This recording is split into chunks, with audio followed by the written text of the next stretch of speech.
Assalamualaikum warahmatullahi wabarakatuh. Anak-anakku kelas 6A dan 6B, ketemu lagi dengan Bu Sinta di pelajaran IPA. Kemarin kita sudah membahas tentang pernapasan dan pencernaan. Hari ini Bu Sinta akan melanjutkan penjelasan mengenai pencernaan. Nanti baru kalau memungkinkan Bu Sinta juga akan bahas sedikit pernapasan, mengulang materi yang kemarin. Oke anak-anak, sebelum belajar mari kita membaca doa terlebih dahulu. Bismillahirrahmanirrahim. Allahumma ftah lana hikmataka wangsur alaina rahmataka min huzaimi rahmatika ya arhamar rahimin. Rabbi zidni ilma warzuqni fahma. Allahumma la sahla illa ma ja'altahu sahla wa anta tajalna iza sita sahla. Oke. Ini sistem pencernaan manusia kemarin. Bu Sinta ulang dikit. Jadi pencernaan itu dimulai dari mulut. Dari mulut itu ke kerongkongan atau esofagus, kemudian ke lambung, dari lambung ke usus halus, kemudian ke usus besar, ke rektum dan anus. Nah, perlu diingat, kemarin Bu Sinta udah di mulut itu ada dua pencernaan, yaitu mekanik oleh gigi, enzim oleh enzim petialin merubah karbohidrat menjadi glukosa, zat tepung menjadi gula. Kemudian ada air ludah, ini juga dia membantu untuk membasahi makanan. Nah, di air ludah itu ada enzim petialin. Nah, setelah itu akan masuk ke dalam kerongkongan. Nah, kerongkongan ini ciri khasnya dia ada gerakan peristaltik, yaitu menekan dan mendorong makanan dari kerongkongan menuju ke dalam lambung. Nah, di lambung ini nanti macam-macam ya, ada enzim-enzim, nanti ada di bawahnya ya. Di lambung ini dia ada asam lambung HCl yang membunuh kuman.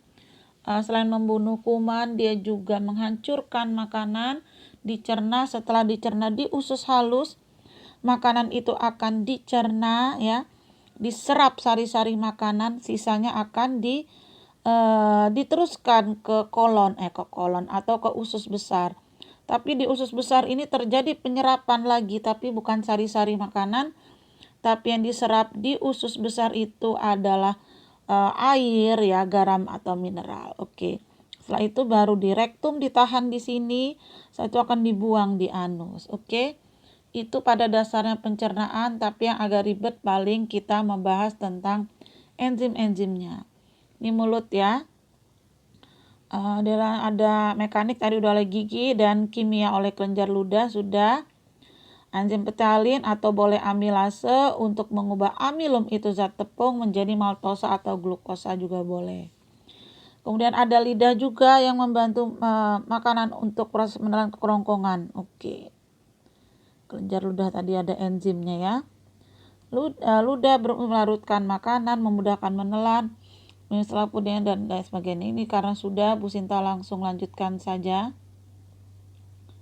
Nah, ini ya, di kerongkongan ada gerakan adalah peristaltik ya, yaitu gerakan yang bantu mendorong makanan ke lambung selama 6 detik. Nah, kemudian juga ada lambung atau bahasa latinnya ventriculus, menghasilkan hormon gastrin di dinding lambungnya atau getah lambung. Untuk apa? Merangsang dinding lambung untuk mensekresi getah lambung. Getah lambung inilah yang terkandung HCl ya, enzim pepsinogen, renin dan lendir. Nah, lihat itu ada Bu Sinta singkat LAPER.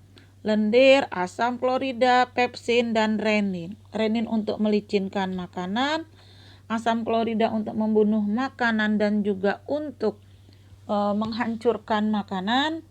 Pepsin itu P3, yaitu artinya pepsin memecah protein menjadi pepton. Renin mengumpulkan kalsium sebagai air susu. Itu cara menghafalkannya LAPER. Yang selanjutnya itu ada usus halus, intestinum, tadi untuk menyerap-nyerap sari makanan ya. Jadi dia usus halus itu ya, ada yang dibilang duodenum, jejunum, ileum. Tapi itu nggak usah dulu kalau buat anak SD ya. Fungsi utama yang harus kalian tahu yaitu untuk menyerap sari makanan. Ingat ya, usus halus itu yang gini, yang halus. Ini usus besar. Oke, paham ya? Kemudian usus halina itu tadi ya, dibagi 3, duodenum, kalau salah jejunum, kemudian ada ileum. Itu di penyerapannya di ileum. Oke, selanjutnya kita akan membahas enzim yang terdapat pada usus ya, yaitu males. Cara menghafalnya yaitu maltase, laktase ya. Maltase, laktase, eripsinogen dan sukrose. Oke, seperti itu. Maltase memecah maltosa menjadi glukosa, laktase dari laktosa menjadi glukosa dan galaktosa, eripsinogen memecah pepton menjadi asam amino, sukrosa menjadi sukrosa atau menjadi glukosa dan fruktosa. Oke. Selanjutnya ini adalah intestinum dibantu oleh kelenjar ada. Jadi fungsinya siapa tadi usus halus itu dibantu oleh hati. Nah, hati itu yang mana sih? Hati itu yang ini. Dia penting ya untuk menetralisirkan racun. Di hati juga ada kandung empedu. Penting juga karena itu tadi ya, hati tadi bersama dengan kantung empedu menghasilkan cairan empedu. Fungsinya buat apa cairan empedu tersebut? Membantu penyerapan lemak ke dalam tubuh dan membantu kerja hati dalam sistem ekskresi atau pengeluaran zat sisa metabolisme baik berupa cairan atau zat gas di dalam tubuh. Oke, paham ya? Selanjutnya adalah itu tadi fungsi hati ya, selain menetralkan racun bersama dengan kantung empedu dia menghasilkan cairan empedu tadi untuk penyerapan lemak. Dan yang ketiga menghasilkan enzim lipase memecah lemak menjadi asam lemak dan gliserol. Jadi penting yang suka keluar hati itu adalah yang B, kalau enggak BA ya, itu yang suka keluar. Kemudian selanjutnya adalah pankreas. Nah, ini pankreas ya, kalau ini hati ini yang pankreas. Nah, fungsinya untuk apa? Pankreas itu berperan sebagai kelenjar endokrin dengan menghasilkan hormon insulin ya. Hormon insulin ini mengendalikan jumlah gula dalam tubuh kita ya. Pankreas berperan juga sebagai kelenjar eksokrin ya, dengan menghasilkan getah pencernaan berupa tripsin, amilase dan lipase, sehingga di pankreas itu kita Bu Sinta sebut adalah namanya tali ya. Apa itu tali? Tripsin, amilase, lipase, insulin. T untuk tripsin. Tripsin bisa kita singkat menjadi TPA. Cara menghafalnya TPA, yaitu tripsin memecah protein menjadi asam amino. Seperti itu cara menghafalnya. Amilase mengubah amilum. Amilase ini zat tepung ya. Mengubah amilum menjadi maltosa. Maltosa zat gula. Kemudian ada lipase pankreas. Tripsin berfungsi mengubah asam lemak menjadi asam lemak dan gliserol, dan ada insulin. Nah, itu tadi Bu Sinta bilangnya untuk mengendalikan kadar gula darah ya. Jadi kalau insulin bermasalah ini nanti akan bahaya ya. Itu orang sakit DM. Oke, selanjutnya adalah ya, sebentar. Ini adalah usus. Kalau tadi usus halus, ini usus besar ya. Usus besar itu kata lainnya kolon. Untuk apa? Dia menyerap. Kalau pada usus halus menyerap sari makanan, kalau ini menyerap air selama proses pencernaan. Kemudian penting juga pada kolon atau usus besar tempat dihasilkannya vitamin K dan vitamin H, atau kata lain vitamin H itu biotin ya. Sebagai hasil simbiosis itu berarti kita udah belajar ya simbiosis ya, hubungan antara dua hubungan antara dua makhluk hidup. Simbiosis siapakah itu? Bakteri pada usus ya. misalnya E. coli, ya seperti itu. Simbiosis antara bakteri dengan usus dengan siapa? Dengan si kolon tadi ya maksudnya ya. Kemudian akan membentuk feses. Feses itu adalah kotoran yang atau tinja yang akan kita keluarkan ya itu. Itu ya, mendorong sisa makanan hasil pencernaan, feses atau kotoran keluar dari tubuh. Selanjutnya adalah rektum dan anus, tempat keluarnya sisa pencernaan atau feses. Sebelum dibuang lewat anus, feses ditampung dahulu pada bagian rektum. Apabila feses sudah siap dibuang, maka otot sphincter rektum mengatur pembukaan dan penutupan anus. Nah, ini penyakit-penyakit pencernaan ya. Ada batu empedu akibat pola makan yang buruk, obesitas atau faktor genetik, diare bisa disebabkan keracunan makanan, alergi atau bakteri, radang usus buntu. Nah, ini sering ya, disebabkan pengaruh benda asing, kanker atau infeksi. Gastritis, ini gastritis suka ya. Itu sakit pada lambung, sebabkan muntah, kronis, telat makan atau stres. Atau kata lainnya mah. Sembelit itu adalah kebalikan dari diare. Kalau diare dia itu buang-buang air lebih dari 4 kali sehari atau 6 kali sehari. Kalau sembelit kurang konsumsi serat dan air putih. Kalau ini susah BAB, ini keseringan BAB. Ambeien itu adalah muncul di sekitar anus atau rektum seperti daging tumbuh. Itu akibat karena dari sembelit itu nanti bisa ambeien ya. Bahaya, harus banyak makan sayur dan buah.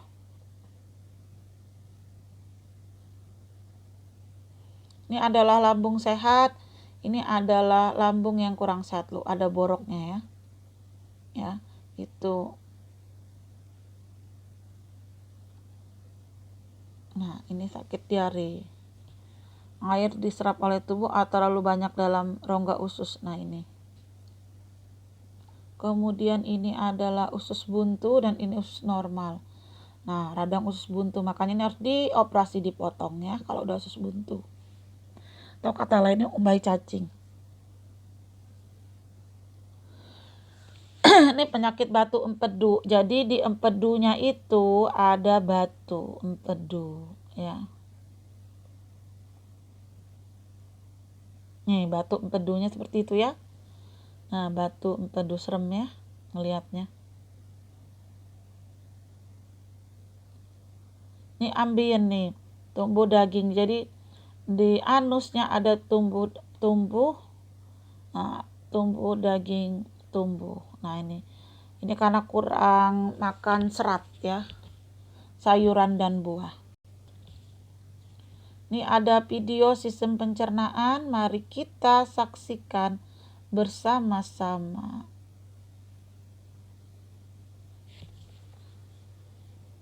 Hai teman-teman. Kemarin kan kita sudah membahas pencernaan makanan dari mulut ya.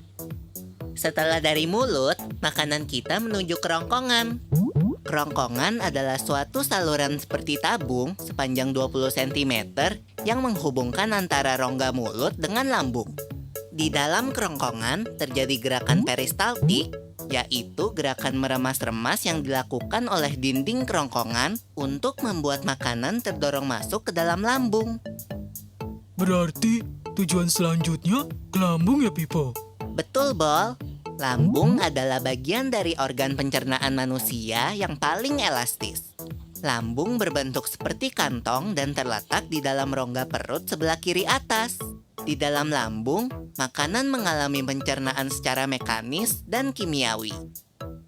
Pencernaan mekanis dilakukan oleh dinding atau otot lambung yang meremas dan mengaduk makanan. Pencernaan kimiawi dilakukan oleh getah lambung yang dihasilkan oleh kelenjar getah lambung. Getah lambung mengandung enzim pepsin, enzim renin, dan asam klorida. Enzim pepsin berfungsi untuk memecah protein menjadi pepton. Enzim renin berfungsi untuk mengendapkan protein susu menjadi kasein. Asam klorida atau HCl berfungsi untuk mengasamkan makanan dan membunuh kuman yang masuk bersama makanan. Nah, habis ini makanan kita pergi ke toilet ya. Hihihi. Ah, kamu ini belum, Bol. Selanjutnya, makanan dicerna di usus halus dulu. Usus halus merupakan usus terpanjang dalam saluran pencernaan karena panjangnya mencapai 6 hingga 7 meter. Di dalam usus halus terdapat cairan khusus yang membantu penyempurnaan pencernaan makanan.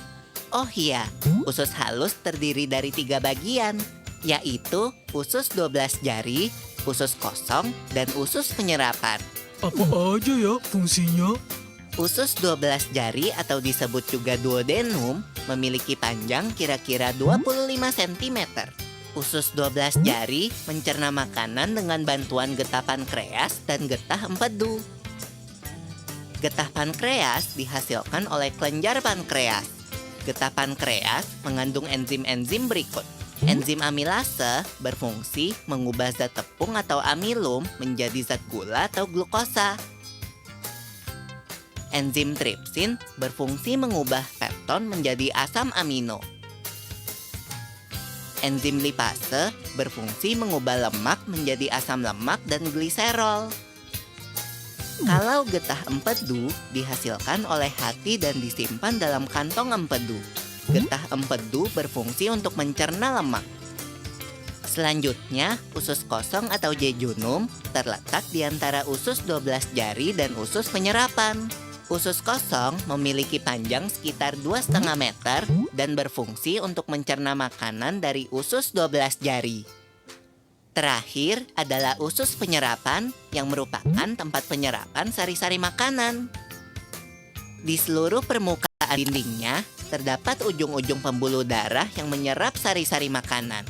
Kemudian, sari makanan diedarkan melalui aliran darah ke seluruh bagian tubuh. Jadi makanan yang kita makan kembali lagi ke dalam tubuh kita ya? Iya, Bol. Habis itu, sisa makanan yang dicerna masih berlanjut ke usus besar. Nah, usus besar berfungsi menyerap cairan, vitamin, dan mineral dari sisa-sisa makanan yang telah diserap oleh usus halus.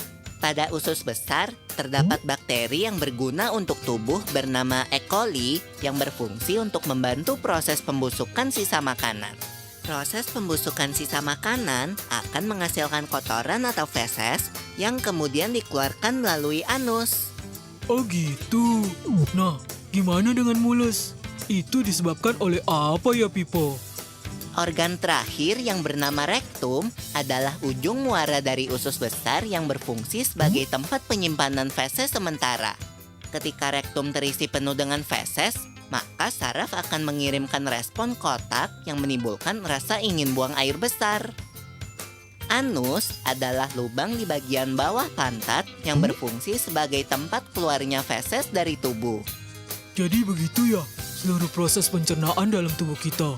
Iya, Bol. Seenak-enaknya makanan yang aku makan, ujung-ujungnya untuk dibuang lagi. Tapi ingat, kan ada juga sari makanan yang menyebar menjadi energi untuk tubuh kita. Betul juga ya. Oh ya, Pipo, ngomong-ngomong soal pencernaan, kamu pernah sakit perut gak? Tentu saja, Bol. Kenapa ya perut kita bisa sakit? Nanti akan kita bahas bersama di video selanjutnya ya, Bol. Oke, itu adalah video sistem pencernaan.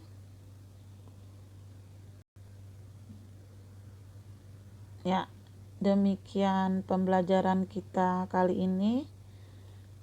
Sebentar, ya nanti Bu Sinta tambahkan yang yang pernapasan ya. Habis itu baru Bu Sinta kasih soal sedikit. Waktunya masih lama, sebentar.